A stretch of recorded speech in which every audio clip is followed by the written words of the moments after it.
Oggi abbiamo presentato qui in Consiglio regionale del Veneto il progetto Via dell'Iris, progetto che appunto ha il suo culmine proprio con l'omonima festa, la festa dell'Iris, e oggi con la conferenza stampa di oggi abbiamo presentato i risultati di questo progetto fortemente voluto dall'amministrazione comunale di Cassano di Tramigna nella persona del sindaco, la Maria Luisa Guadin, dal comune di Tragnago e finanziato da Cariverona. Va fatto un elogio alla parte tecnica, scientifica del progetto e nelle persone di Francesco Valentini e Anna Giglioli, che hanno appunto illustrato i risultati scientifici del progetto, e un plauso chiaramente alle 5 aziende agricole del territorio che hanno voluto fortemente partecipare a questo progetto per appunto valorizzare la cultura che oramai abbiamo un po' perso, no? E dobbiamo tramandare alle nuove generazioni dell'Iris. Quanto è importante per il territorio un progetto come la Via dell'Iris?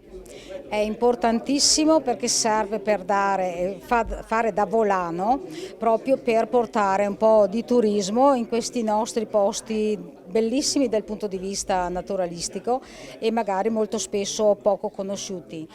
Con questo progetto, e già abbiamo visto dei risultati sulla presenza di più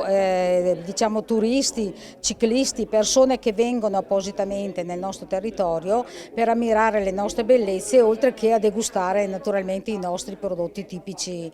più importanti, insomma. Abbiamo cercato in questi 2 anni di ricerca con l'università di portare avanti appunto la prima ricerca che ho condotto nel 2019 con la mia tesi di laurea in farmacia, però i dati erano molto preliminari, quindi serviva un finanziamento per portare avanti lo studio e lo scopo principale è sempre stato quello di dare nuove opportunità al territorio e anche nuove opportunità per i giovani, quindi possibilità di creare nuovi lavori, e questo è un po' l'augurio che ci facciamo anche per il futuro a fine progetto, di continuare su questa strada. Perché l'Iris ha importanti applicazioni sotto l'aspetto cosmetico, salutistico, ma anche imprenditoriale, industriale. Sì, l'uso principale sicuramente è quello nel settore cosmetico e profumiero, e quindi questa è la cosa che lo caratterizza, e poi anche in parte si sta studiando un po' l'ambito alimentare. Già è usato soprattutto nella liquoristica per gin, vermouth,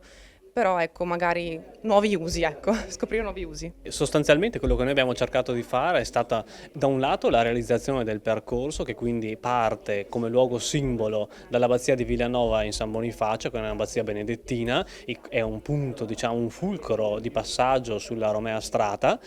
e da lì sale, attraversa il borgo di Soave e poi